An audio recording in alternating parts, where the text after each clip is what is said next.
Come make me tell you about the things them way I want, sir. Back in the days when the dancer used to warm, sir. When Clinton Lindsay used to bust them, make them go on, sir. Whole heap of artists Clinton bring come up America. Some never know say Clinton Lindsay. Hi, welcome back to Now You Know with Clinton Lindsay. And before I get into this third installation of my encounters with Bob Marley, let me thank you for coming by, leaving your comments, spreading the word, and subscribing. I really appreciate it.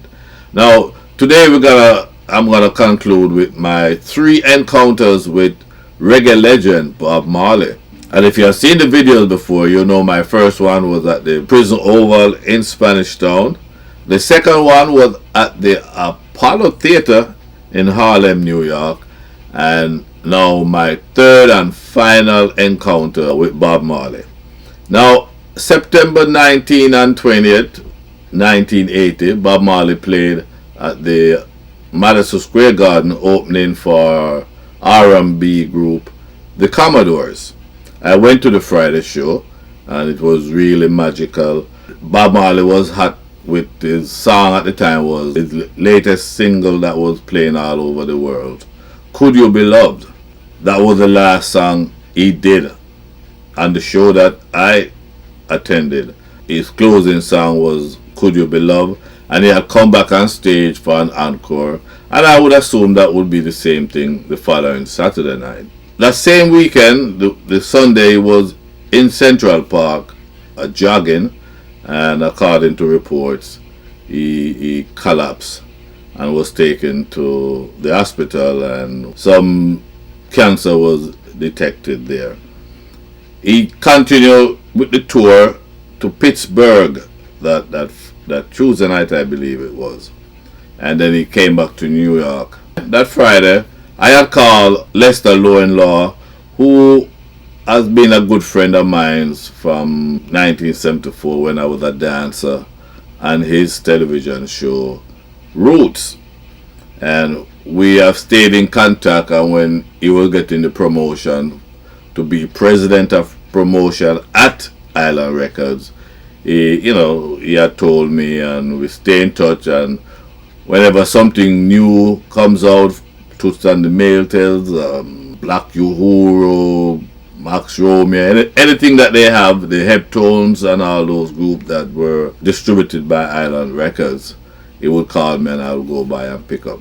So this particular Friday, I had called him to get a copy of Could You Be Loved, because that was the hit song at the time, and there were only 2 disc jockeys on radio in New York that were playing that song, playing the 12-inch. Everybody was playing Could You Be Loved, but only Frankie Cracker at WBLS and Ken Williams at WLIB, they were the only 2 playing the 12-inch. All of us were playing the 7-inch. So, I called Lister to see if I could get a copy of the 12-inch, and they said, come on in, and we made the date for Friday. So when I eventually went to Lister to get my little package, I went upstairs. I think it was like maybe on the 7th, 8th, 9th floor, somewhere there. Went up, saw the secretary, she let me in, she intercom him to let him know that I'm here. He said I should come in, went into his office. I was sitting there. When I went into the office, he was talking to Bob. He had Bob Marley on the intercom when I went in, because I could hear Bob's voice. Once I got in there, and he put Bob on hold and then took him off. Once he greeted me, took Bob off hold and off the intercom, and they were talking. They talked at the time I was sitting there, maybe another 3 minutes or so. Then Lister said to Bob, "Hey Bob, I have one of my radio friends here, Clinton Lindsay, say hello to him." Lister put Bob back on the intercom, and Bob was like, "Yes, big man," and I'm paraphrasing because I don't know, I don't remember exact words, but he would say something like, "Yes, big man, keep playing the music, keep playing the music," and I'm like, "Yeah, man," but Bob was upset. He was cursing. when I walked in, he was just cussing some BC, RC, mother effort. He was just upset. He was upset because the news media, he was accusing of sabotaging him, trying to kill him off, and the white man had tried to kill him off, and da da da da da da. He was just like, he was upset. When Lister took him off the intercom, based on what Lister's response, I knew that he was still, I could hear a little sound, he was still cursing like heck. And then Lister said to him, he's getting ready to leave, and Lister is gonna go to the airport. Rita and the kids were coming in, and Lister was gonna go to the airport to pick them up. And then Lister was telling Bob that he will pick them up and then come by the hotel run by Central Park. Bob said, okay. So Lister hung up and started to talk to me, and telling him, Bob Marley. Said, yeah, Bob already. I said, boy, I'm upset. I spoke to, for the few seconds, the few words that I said to him, and Bob said to me, and I said back to him. That was my last conversation with him. Well, if you want to call it a conversation, but anyway, so Lister said, I told him I really, really would like to get a copy of the 12-inch of Could You Be Love?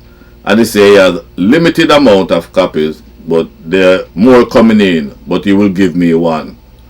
And he gave me a 12-inch and other latest stuff, LP that they had at the time that I didn't get yet.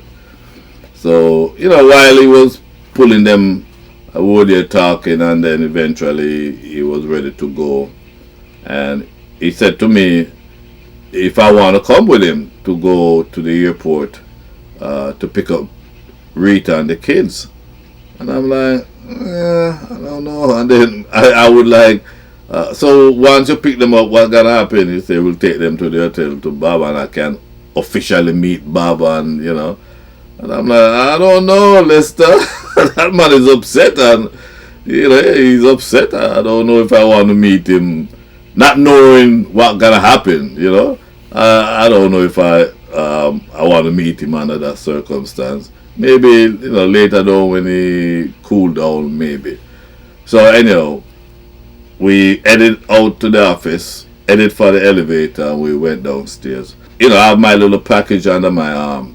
When we went downstairs, the limousine was right there at the curve on the street, right in front of the building. And I remember Lester went on that side, and he opened the door and he went in. And then the chauffeur was right at the curve, motioning me, he opened the door and was motioning me to go in. Lester was already in, and he was like, yo, Clinton, come on. I'm like, I don't know, Lester. I don't know.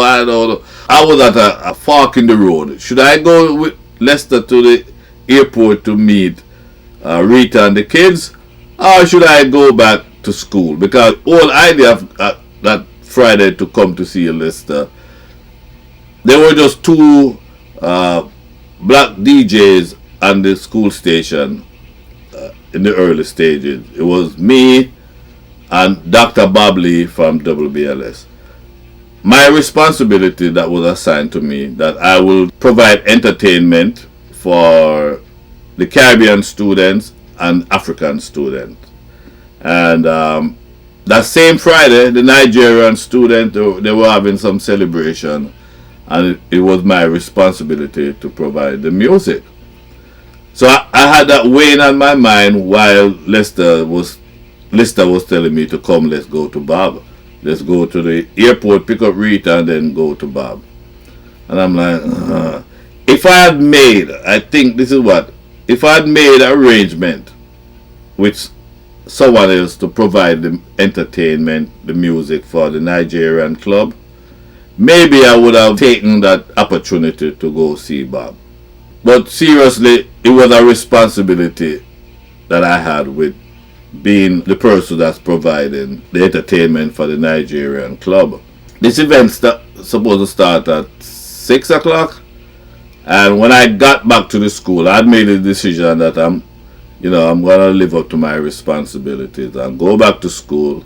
Even though, meeting Bob Marley would have been a great pleasure. Again, he was so upset. I went back to school, and when I went into the lounge, the Nigerians and everybody else, because, just people of color, but it was a Nigerian affair. They pulled back the table, the music, the set was set up, the speakers were set up, and when I came off the elevator and I went into the lounge was on the third floor. And when I went in, I just walked right into the president of the Nigerian Student Association. He seemed nervous because at 5:30 I wasn't on the premises, I wasn't in the office, I wasn't at the studio. So it was a bit, you could see when he saw me, it was a sigh of relief, I said, nah man, I'm here, I won't let you down. But if I'd known that I was gonna have this encounter with Bob Marley, I would have made arrangement for someone to fill in for me. But I didn't know. So at 6 o'clock we started the music, and by 6:15 I figured, it's time to drop this Could You Be Loved. And boy, did I drop it. And that song played for, even after 7 o'clock, I might have played it for 40 minutes. Because everybody was like, hey, you got this. Because I was playing the 7-inch. I know I have, especially with that bridge in that song. And the Nigerians, the Jamaicans, and the Trinidadians, we all just jammed to that song. Now, as you know, after that Friday, the story went on. Bob had developed brain cancer, and he was in the hospital, and he was sent to Germany for treatment. And as you know, the rest is history. But I never got another opportunity to have an audience or to talk to him or anything like that. So that was my final encounter with reggae legend Bob Marley. Should have gone, and over the years when I tell the story to friends and colleagues, everybody would say, oh, I would go to see Bob.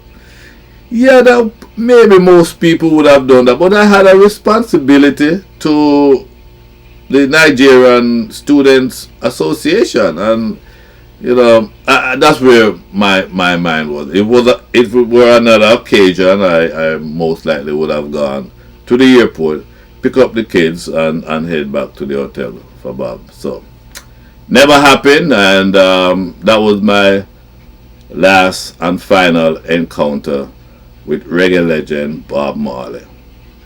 Now you know.